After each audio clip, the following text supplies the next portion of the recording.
A very good day to you. I'm Hank Gross, MidHudsonNews.com. It's Thursday, Pearl Harbor Day, December 7th. The news today brought to you by the Galleria at Crystal Run. 24 supporters of 53-year U.S. Postal Service letter carrier Tom Calvario picketed outside the Port Jervis Post Office for several hours yesterday. They and others who stopped by or tooted their horns while passing were there to protest Calvario's suspension and last week's pre-termination escort from his job. Calvario, who grew up in Port Jervis and has worked in the city for decades, received recent notice and an escort from his job from what the post office said was unsatisfactory work performance. He wants to return to work to continue his service to the public. A lot of them are senior citizens, and they can't get out. So I bring stamps with me. I sell them stamps. You're supposed to be a public servant, and I try to do that. And it makes the job so rewarding. That's why I like to come back. Calvario, a 75-year-old, says he's been told he should retire and has considered this for some point in the future, but he feels being pushed out for unsatisfactory work performance is not the way he wants to leave. After 2 hours of discussion on proposed amendments, most of which were defeated, the Ulster County Legislature last night adopted the county's 2024 budget of $413 million. That's up about $32 million from this year's spending plan. Republican Minority Leader Ken Ronk voted for the budget, but expressed concern about what he called a ballooning fiscal package. When County Executive Hine left office, we were about $330 million. We're over $400 million now. It's a very large budget. This legislature and this county is always only a term or two of a really reckless legislature away from bankruptcy. County Executive Jen Metzger said the county is in a strong fiscal position going into next year.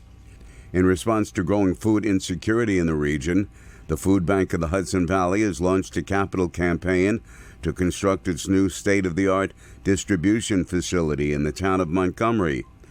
The new resource will replace the existing food distribution center in Cornwall-on-Hudson, which is too small to accommodate the growing needs of the not-for-profit organization.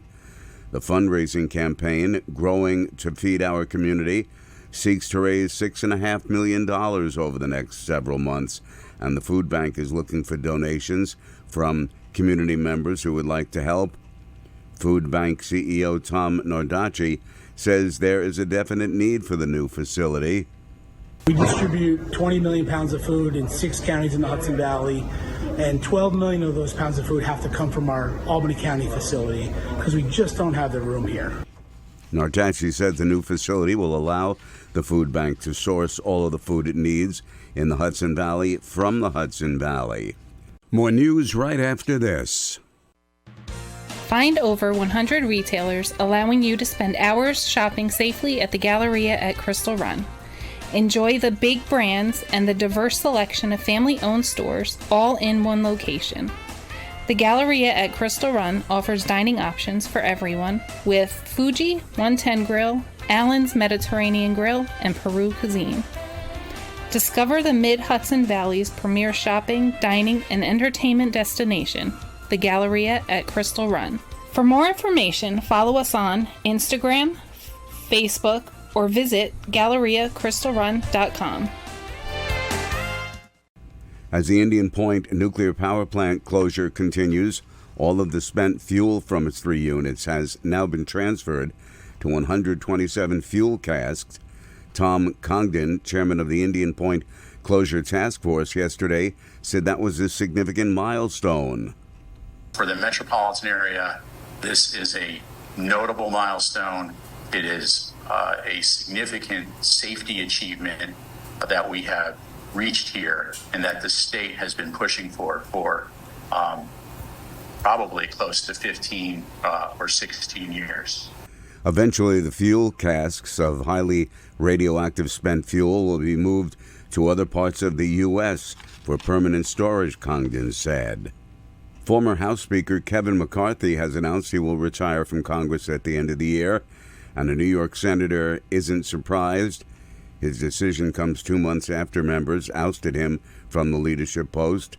Senator Kirsten Gillibrand, a Democrat, meanwhile, was critical of the former leader of the other house.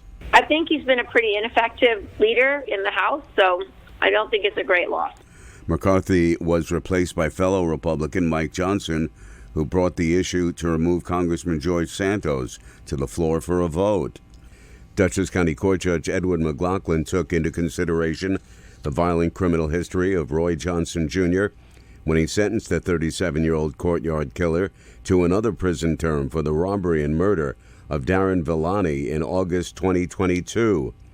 Johnson was with his crime partner, Devin Taylor, who shot Villani during a planned robbery. The two were then involved in the murder of Marist dad Paul Kutz at the Courtyard Hotel in October 2022.